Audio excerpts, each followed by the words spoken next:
500 மற்றும் 1000 ரூபாய் நோட்டுகள் செல்லாது என அறிவிக்கப்பட்டதை அடுத்து தொடக்க கூட்டுறவு சங்கங்களில் வரவு செலவு நிறுத்தி வைக்கப்பட்டுள்ளது. இது தொடர்பாக தொடக்க கூட்டுறவு வங்கி பணியாளர்களுடன் நமது கோவை செய்தியாளர் ஷெர்லி நடத்திய உரையாடலை பார்க்கலாம். மாற்றுதல் செய்யப்படாது என்று அறிவிக்கப்பட்டதை அடுத்து பொதுமக்கள் பெரும் அளவில் பாதிக்கப்பட்டிருக்கின்றனர். இது குறித்து தொடக்க கூட்டுறவு வங்கி ஊழியர் நம்மிடையே இருக்கார், அவரிடம் கேட்கலாம்.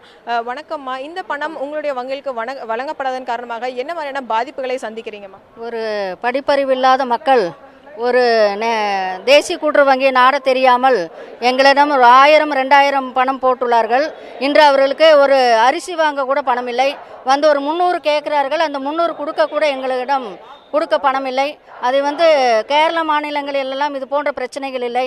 அந்த வங்கிகளில் படிப்பறிவு இல்லாத விவசாயிகள் இன்று பயிரிட விவசாய கூலிகள் இன்று ஒரு 1000 2000 எங்களது வண்டிகள், அதாவது தேசியமயமாக்கப்பட்ட வங்கிகளுக்கு அவர்களுக்கு நாட தெரியாதவர்கள், இன்று விவசாய கூலிகள், அவர்களுக்கு ஒரு ரேகை இடுபவர்கள், அவர்கள் எந்த நேஷனலைஸ் பேங்க்கில் போய் அவங்க அப்ரோச் பண்ண முடியும்? தேசியமயமாக்கப்பட்டவர்கள் அவங்க எப்படி போகிறதுனே தெரியாது. அங்கே போனால் அவங்க ஃபார்மெல்லாம் அவங்களே ஃபில்லப் பண்ண முடியாது. அந்த காரணங்களுக்காக நாங்கள்லாம் மக்களுடைய தொடர்புடைய நண்பர்கள் எங்ககிட்ட தான் ஒரு 1000 கையில் கொடுத்து எங்ககிட்ட போடவே சொல்லுவாங்க. அந்த நம்பிக்கை எங்ககிட்ட இருக்குது. இன்றைக்கி ஒரு 1000 கொடுத்துட்டு ஒரு 300 கேட்குறாரு ஒரு விவசாய கூலி. அவருக்கு சாப்பாட்டுக்கு கடைக்கு போனால் 500 கொடுத்தா சாப்பிடல. இன்றைக்கி 3 நாள் அவங்க சாப்பிடல. இன்றைக்கி எங்கள் வீட்டை முற்றுகிட்டுட்டாங்க. எங்கள் வீடு நாங்கள் லோக்கல்லையே இருக்கிறோம். என்னால் இன்றைக்கி காலையில் 10 மணிக்கு தான் குடிக்க முடிஞ்சுது.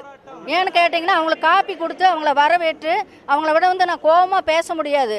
எங்கிட்ட இருந்த 200 ரூபாய் ஒரு விவசாய கூலிக்கு நான் கையிலேருந்து கொடுத்துருக்கேன். அந்த நிலைமை நீடிச்சதுன்னா விவசாய கூலிகள் இங்கே போராடுவாங்க. ஏன்னா அந்த நிலைமை. அதே மாதிரி நகைக்கடன், வீட்டு விசேஷங்கள், சாதாரண கூலிக்கு தான். அவங்க ஒன்றும் கருப்பு பணம் வச்சுருக்கிறவங்க இல்லை. அவங்க கூலிகள். அவங்க நாளைக்கு ஒரு மகளுக்கு கல்யாணம், அந்த கல்யாணம் நின்று போயிருன்னு ஒரு வயதான மூதாட்டி எங்கிட்ட அழுகிறாங்க. அதுக்கு என்னால் நான் கண்ணீர் தான் விட முடியும் தவிர பதில் சொல்ல முடியல.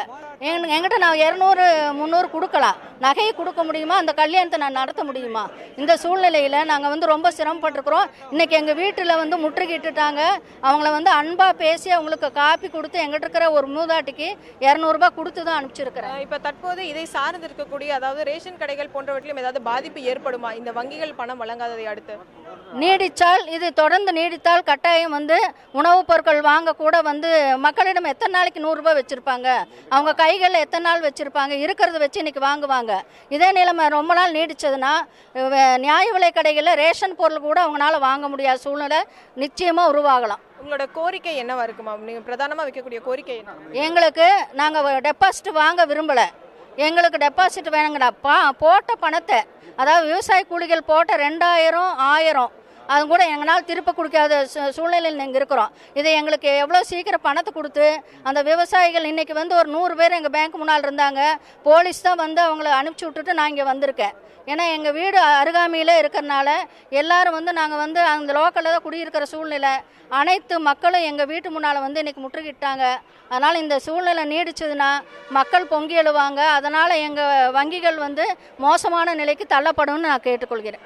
தற்போது வங்கிகளுக்கு, அதாவது இந்த தொடக்க கூட்டுறவு வங்கிகளுக்கு பணம், இந்த மத்திய கூட்டுறவு வங்கியானது பணம் அளிக்கப்படாதன் காரணமாக பொதுமக்கள் பல்வேறு வகையிலும் பாதிக்கப்பட்டிருக்க என்று குறித்து இவர்கள் தெரிவிச்சிருக்காங்க. எனவே இந்த தொடக்க கூட்டுறவு வங்கிகளிலும் பழைய 500 ரூபாய் மற்றும் 1000 ரூபாய் நோட்டுகளை மாற்றி அவர்கள் செலுத்திய தொகையை திரும்ப வழங்க நடவடிக்கை எடுக்க வேண்டும் என்பது தொடக்க கூட்டுறவு சங்கங்களின் ஊழியர்களின் கோரிக்கையாக உள்ளது. ஒளிப்பதிவாளர் கார்த்திகேயனுடன் ஷியாலி, நியூஸ் 7 தமிழ், கோவை.